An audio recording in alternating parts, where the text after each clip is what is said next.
Hello, my name is Lachlan St Clair and I'm the principal here at CSP, and we'd like to welcome you to April's edition of Smart Money. Well, obviously we've got a federal election coming up between the Coalition and Labor governments, and we thought we'd spend some time today talking about the differences in the policies between the Coalition and Labor as it impacts the superannuation system.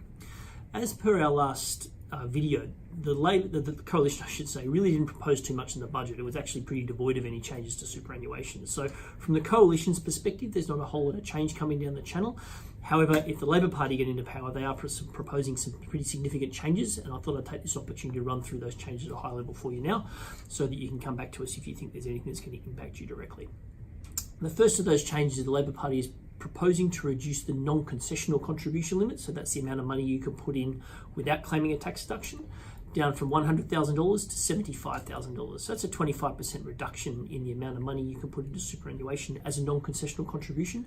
The next change they're proposing is a change to what's called the Division 293 tax. Now, a lot of you won't know what Division 293 is, but those of you who are impacted will hate the word. Basically, what Division 293 is it refers to a tax that effectively doubles the contribution tax from 15% to 30% for the contributions you make to super. And it cuts in above certain salary levels. So currently the salary level is $250,000. So if you earn more than $250,000, you pay 30% on your contributions instead of 15%. Labor Party's proposing to bring that cut-in point of $250,000 down to $200,000. So currently people between $200,000 and $250,000 of income are paying 15% contributions tax. Under the Labor Party proposals, they'll be paying effectively 30% contributions tax moving forward.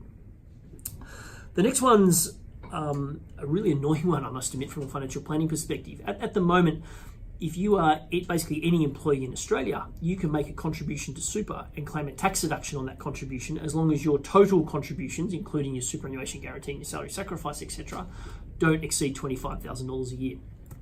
Before 1 July 2017, there was something called the 10% rule, which some of you may be familiar with, which basically said that in order to personally be eligible to make a deductible contribution to superannuation, less than 10% of your total salary had to be from a salary source. So, 10% of your total income had to be from a salary source, which basically cut out most employed people.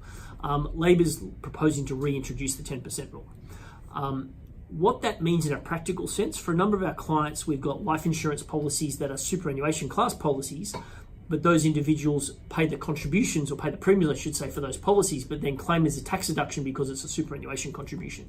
So people who are in that situation need to contact us, or we'll talk to you at the next review, because we're going to need to change how we make that premium payment, because you can no longer claim a tax deduction on that contribution or that premium payment if you're earning a salary, or you're unlikely to anyway. So pretty significant change, that one that Labor's looking to bring in.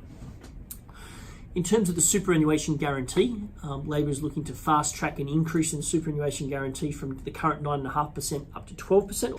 And then they're looking to put in place a roadmap to get it from 12.5% to 15% as well. So they're going to be quite aggressive in terms of increasing the superannuation guarantee for employed workers. The next one's not a huge one for a lot of people, but it can be constrictive, is Labor's looking to abolish prospectively, so anyone who's got one of those arrangements in place is okay, but abolish going forward any new what's called limited recourse borrowing arrangements. And that's basically the provisions that allow self-managed super funds to borrow money to buy property. So the Labor government is looking to abolish new LRBAs, so anyone with an existing arrangement is fine, they're all grandfathered, but no new LRBAs will be allowed. It is unclear if that includes commercial property at this stage, but it definitely includes residential property, so no new LRBAs if the Labor Party get in. The final one isn't strictly a superannuation change. It's a change that everybody's heard about with the imputation credits, but it has some really material impacts on superannuation, and at a professional level, quite a frustrating consequence or change for financial planners.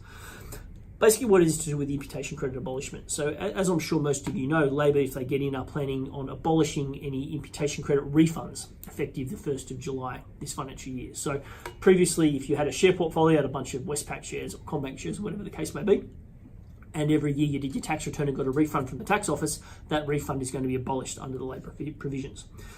However, that's got some pretty significant impacts for superannuation funds. If you are in a self-managed super fund and you've also enjoyed those imputation credit refunds, as most self-managed super funds would, those imputation credit refunds are also going to be abolished for your self-managed super fund. However, if you are a member of a larger commercial trust, as long as that trust is in a position of net having to pay tax, then you will continue to get your imputation credit rebates or refunds within context of that commercial trust. And so what that means is that if you're in a situation where you've got one person who's a member of a self-managed super fund with, say, 1,000 CommBank shares, and another person who is a member of a commercial trust and their only investment is also 1,000 CommBank shares, then the person in the commercial trust may wind up with a 1% higher return after tax than the person in the self-managed superannuation fund. And at a professional level, I'm quite frustrated with that. It basically creates what I call an uneven playing field in the superannuation industry. And in my view, is a pretty clear attack on self-managed super funds by the Labor government. For those of CSP, for those of you and my clients who do have self-managed super funds, we do have a plan B, and we should be able to save most of your imputation credits, if not all, and we'll obviously talk to you with that on review as well.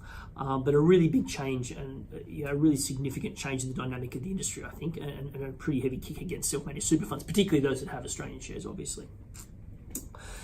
Anyway, that's it for April's edition of Smart Money. We'll obviously be catching up for review with a lot of you over the course of the next month or two. The federal election, I think, is in a couple of weeks from the recording of this video, so we'll obviously be able to build that into our conversations and a bit to talk about on the road into the end of the financial year. If in the meantime you're not due for review, but you do want to catch us before 30 June for whatever reason, you're always welcome to give the office a buzz as usual.